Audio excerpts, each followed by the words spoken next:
भारत के वो दर्दनाक घटना जिसका नाम लेते ही भारतीय लोग गंभीर हो जाते हैं, यानी मैं पुलवामा हमला के बारे में बात कर रहे हैं। राहुल गांधी ने सत्यपाल मलिक से एक इंटरव्यू लेते हुए पुलवामा हमला के बारे में जब बातें किया तो सत्यपाल मलिक ने क्या कहा, जरा सुनिए। पुलवामा के शहीद जिस तरह हुए थे वो इसलिए हुए कि उन्होंने 5 एयरक्राफ्ट मांगे थे।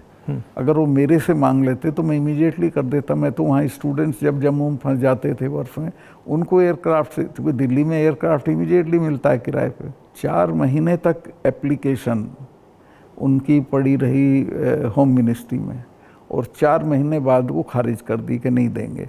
तब वो सड़क से चले। इतना बड़ा, मतलब 4 महीने के लिए वो चले ही नहीं? चले ही नहीं, इसलिए कि वो सड़क से चलना बिल्कुल इनसिक्योर होता है, वो उनके उसमें नहीं है सिस्टम में। 5 जहाज मांगे थे उन्होंने, वो नहीं दिए। 4 महीने तक लटकाए रखे। और तो 4 महीने के लिए क्या होल्ड पे थे? क्या होल्ड पे थे? सब मेरे सामने नहीं आई। अगर मेरे सामने आई होती तो मैं उसमें कुछ करता। That was between CRP and home ministry.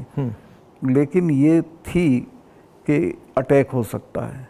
इसके अलावा वो जो गाड़ी टकराई थी वो 10 दिन से घूम रही थी वहाँ, पूरा आप समझिए कि भरी हुई विस्फोटक से। वो कैसे, मतलब इतना एक्सप्लोसिवली कैसे, मतलब ऐसे घूम रही थी? सिस्टम नहीं था ठीक से। और जब मैं गया हूँ फिर पुलवामा होने के बाद, तो जो 10 किलोमीटर का स्ट्रेच है उसमें लगभग 8-10 लिंक रोड मिलती हैं। एक भी सैनिटाइज नहीं थी उस दिन। बल्कि हम तो जब अपनी पुलिस को भेजते थे कश्मीर की, तो पूरी रोड पे सिविल ट्रैफिक बिल्कुल रोक देते थे, सैनिटाइज कर देते थे, तब भेजते थे। ना हाईवे सैनिटाइज था, ना वो लिंक रोड।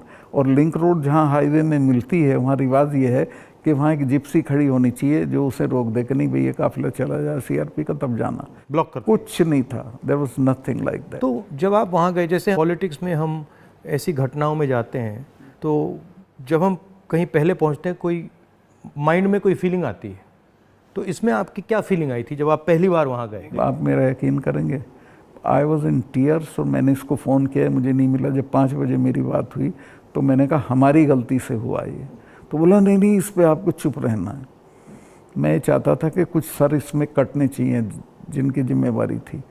कुछ भी नहीं, किसी का नहीं, कुछ नहीं हुआ। उसको इलेक्शन के लिए यूज़ करना चाहते थे कि ये पाकिस्तान ने किया, हमारे जवान मारे। सुनिए ना दोस्तों, पुलवामा हमला में जो हमारे 40 भारतीय सैनिक जवान शहीद हुआ था, इसके पीछे यही हाथ था। दरअसल बात यह है कि पुलवामा हमला में जितना भी नौजवान शहीद हुआ था, मतलब भारतीय सैनिक जितना शहीद हुआ था, उन सभी ने एक एप्लीकेशन जारी किया था होम मिनिस्ट्री के पास, और सैनिकों ने यह मांग रखा था कि हमें 5 एयरक्राफ्ट चाहिए। लेकिन होम मिनिस्ट्री ने इसे ठुकरा दिया, 5 एयरक्राफ्ट नहीं दिए। जब भारतीय सैनिकों को 5 एयरक्राफ्ट नहीं मिला तो मजबूरी में होकर के वो रोड से जाने लगा। जब वो रोड से जाने लगा तो रोड भी वहाँ पर ब्लॉक नहीं था। इतना ही नहीं दोस्तों, रोड के साथ जितना भी लिंक रोड होता है ना, वो तो ब्लॉक होना चाहिए, तो वो भी ब्लॉक नहीं था। यानी भारतीय सैनिकों को थोड़ा भी सुरक्षा वहाँ पर नहीं मिला था।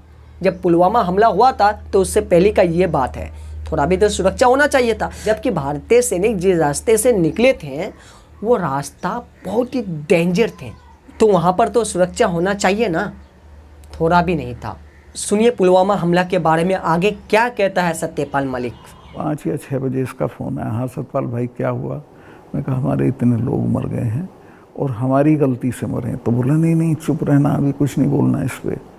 फिर 1 घंटे बाद ये डोभाल जो मेरा क्लास फेलो रहा लॉ में मेरठ में, तो इसका फ़ोन आया, सत्यपाल भाई आप बोल दी। मैं 2 चैनल को बोल चुका था ये बात। तो इन्होंने कहा नहीं कुछ नहीं बोलना है इस पर। मैं कहा ठीक है, मैं समझा कुछ जांच वाँच कराएंगे, उस पर असर पड़ेगा।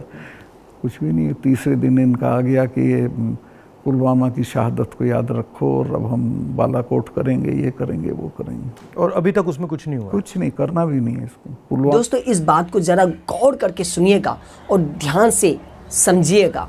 नोटिस किया जब आपने पुलवामा की बात की तो ये सब डर गए थे, लेकिन अतीक अहमद ने उसको 10 दिन तक खत्म कर दिया, ओवरशैडो कर दिया। बिल्कुल। दरअसल बात यह है कि सत्यपाल मलिक ने पुलवामा हमला के बारे में एक इंटरव्यू दिया था। इसको इंटरव्यू दिया था अरम थापर को, और अरम थापर को इंटरव्यू देने के बाद और सत्यपाल मलिक का ये इंटरव्यू पूरा जहां में वायरल हो चुका था। जब ये बात पूरा दुनिया में वायरल हो चुके थे तो ऊपर से एक आदेश मिलता है गोदी मीडिया को कि आप इस इंटरव्यू को आगे मत फैलाइए, यानी आप अपने चैनलों में मत दिखाइएगा।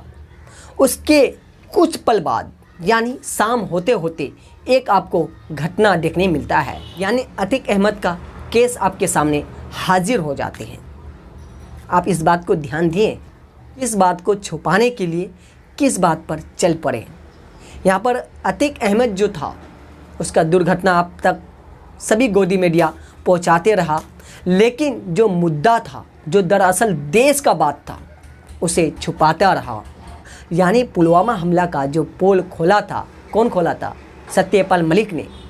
तो उसे छुपाया गया और अतीक अहमद का बात को पूरा जहां में दिखाया गया। और गोदी मीडिया का सबसे बड़ी बात यह है कि वो जब एक बात बोलता है ना, तो जितना भी उसका जो गोदी मीडिया का महफिल में बैठा हुआ शहंशाह है ना, सब वही बातें करता है। मतलब इसका ये होता है कि जितना भी गोदी मीडिया है सब एक ही तरह का न्यूज़ को फैलाते रहते हैं, कोई दूसरा न्यूज़ नहीं बताएगा। जैसे कि आपको एक उदाहरण से समझा दें, इजराइल जो फ़िलिस्तीन के गाज़ा शहर में हमला कर रहा है, तो जितना भी गोदी मीडिया है सब इजराइल के पक्ष पे बात कर रहा है। कोई भी फ़िलिस्तीन के गाज़ा शहर के बारे में ये बात किया कि फ़िलिस्तीन के गाज़ा शहर में पानी नहीं है, खाने पीने का सामान नहीं है, ये बातें तो नहीं किया। हाँ, भारत से भी मदद पहुंच चुके हैं, इसके भी बारे में बात नहीं कर रहा है। क्यों नहीं बात कर रहा है गोदी मीडिया? क्योंकि गोदी मीडिया जानता है कि जो ऊपर में बैठे हुए हैं उसको कुछ तकलीफ़ हो जाएगा। तो दोस्तों, अगर आपको मेरा वीडियो अच्छे लगे तो सब्सक्राइब कीजिएगा और साथ ही में लाइक ठोक दीजिएगा। अगर फेसबुक में देखते हैं तो यहाँ पर भी फॉलो तो ज़रूर करिएगा और साथ ही में यहाँ पर लाइक या शेयर ज़रूर करिएगा।